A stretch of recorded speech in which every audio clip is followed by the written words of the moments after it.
On voit que non seulement les bronziers ont réalisé un objet où les ajours occupent une place importante, mais même les ajours ont recouvert l'ensemble de l'objet. Donc c'est une forme de prouesse technique, et cela rappelle aussi que à cette époque, il y avait non seulement des bronziers, mais même, on peut dire, des ingénieurs qui, à la cour, produisaient des brûle-parfums extraordinaires avec des décors mobiles, sans doute générés par la chaleur. Alors, il y a des symboles aussi, puisque celui-là en forme de dragon, et puis il y a 2 tigres, 2 ovins. Comment on peut interpréter ? Et il y aura d'autres animaux qui seront représentés dans ces brûle-parfums. Alors, effectivement, ces brûle-parfums sont très chargés du point de vue de la signification symbolique. On observe tout d'abord un bestiaire très significatif, effectivement, présence du dragon, présence aussi du phénix, dragon et phénix qui ont un rôle très important dans la symbolique, en particulier dans la symbolique impériale, quand il renvoie à l'empereur et à l'impératrice. Mais nous avons aussi autour de ces objets quelque chose de très très important, c'est qu'on voit progressivement leur couvercle qui prend la forme d'une montagne. Et pas n'importe quelle montagne, c'est la forme d'une montagne qui renvoie au séjour des immortels, une sorte de paradis en miniature, un microcosme dans lequel évoluent non seulement ces petites silhouettes qui sont les silhouettes des immortels, mais aussi un riche bestiaire dans lequel on retrouve des tigres et toutes sortes d'animaux.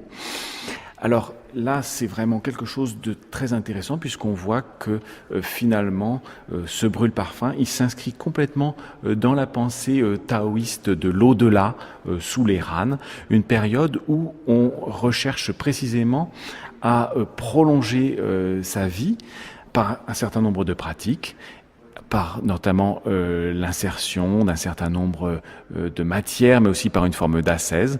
Et on sait que ces paradis, les empereurs des Han se mettront très sérieusement à la recherche de leur localisation géographique dans le monde, notamment en lançant des expéditions maritimes. Frédéric Aubringer, sur ces brûle-parfums en forme de montagne, qui signifie la communication aussi entre la terre et le ciel. Oui, ces formes bien connues de tous ceux qui s'intéressent à l'art chinois, ces brûle-parfums qu'on appelle Poshanlu, sont en effet très symboliques. Le dragon qu'on a pu évoquer est aussi un symbole de cette immortalité, puisqu'on voit dans tout l'imaginaire taoïste, les immortels s'enfuir à travers le ciel sur des dragons. Donc, et d'une façon aussi plus générale, cette forme de montagne, pour l'utilisation des brûle-parfums, renvoie en effet à cette fonction des encens, qui est une fonction de communication entre nous autres pauvres mortels et les divinités dans le ciel, avec toujours cette importance de l'odeur dans la communication avec les dieux.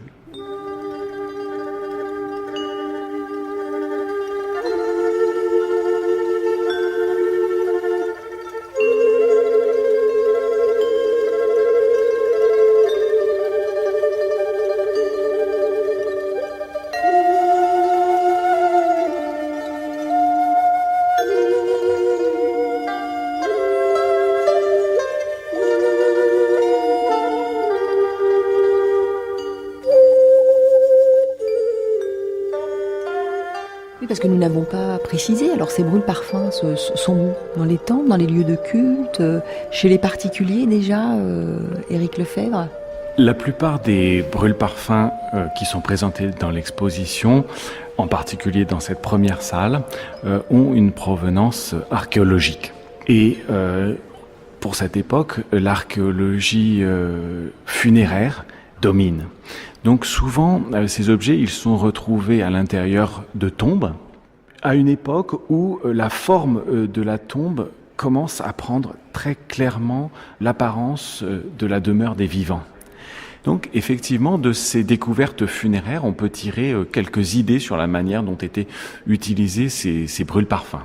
Tout d'abord, un élément très simple, mais qu'il faut garder à l'esprit, nous sommes dans un monde où, en général, on s'assoit au niveau du sol. C'est une pratique qui a été abandonnée ensuite en Chine, mais qui est restée vivante en Asie, en particulier au Japon. Et donc, il faut imaginer que ces objets, ils étaient justement faits pour être disposés sur des tables basses, en tout cas proches du sol. Et cela conditionne aussi leur taille, la manière dont on peut les saisir.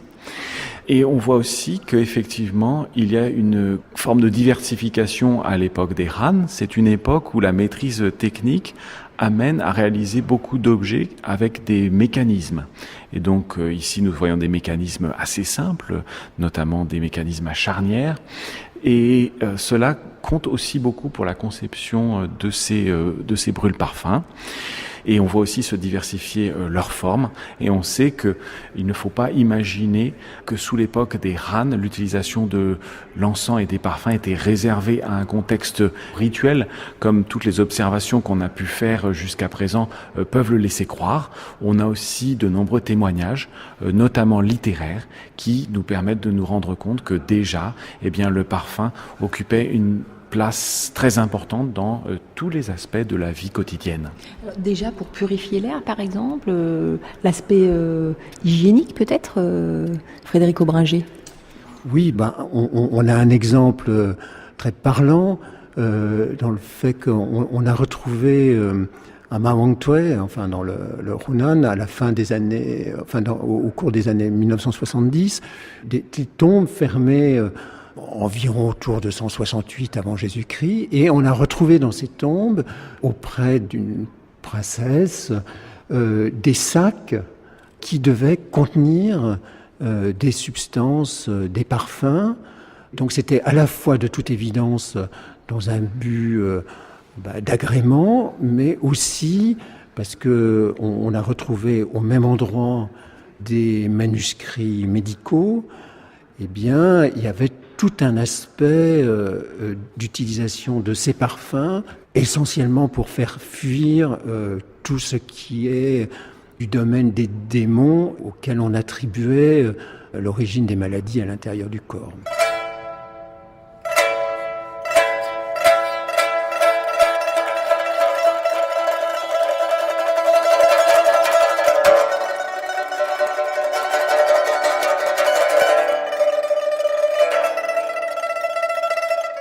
Alors avançons ensemble. Nous avons plusieurs objets qui, ensemble, signifient cette mutation très importante, non seulement dans l'histoire de parfum, mais aussi dans l'histoire de la Chine, et qui correspond justement à la diffusion du bouddhisme en Chine. Alors, cette diffusion, elle est attestée dès justement la fin de l'empire des Han, mais il faut attendre quelques siècles pour que nous ayons des témoignages dans les arts et dans la culture matérielle qui soient des témoignages significatifs. Il faut attendre en particulier que cette nouvelle religion gagne largement les élites. Et là, Frédéric Aubringer, nous avons une stèle bouddhique qui est au pied, effectivement, de Bouddha. Il y a un brûle-encens, alors qui plus est avec la forme du lotus, qui est un symbole important, évidemment, du bouddhisme. Oui, donc le bouddhisme arrive en Chine à partir du 1er siècle après Jésus-Christ. Et ce qu'on voit dans cette stèle, on voit un brûle-parfum qui montre la place vraiment fondamentale de l'utilisation de ces encens, de ces substances. Et on sait que dans les rituels bouddhiques, on a pu utiliser, pour rythmer en quelque sorte les différentes phases du rituel, utiliser la combustion des encens qui, arrivé à un certain moment, marquait le début d'une nouvelle phase du rituel. Alors nous allons passer à la deuxième partie de cette exposition. Et là, donc plutôt le parfum et la culture des lettrés, donc sous les Song et les Yuan, où il y a un certain changement parce que cette pratique de l'encens va justement être effective et transformée par l'élite des lettrés et va devenir comme, alors vous allez nous l'expliquer, à la fois le parfum, l'odeur permet aux lettrés de penser, d'écrire.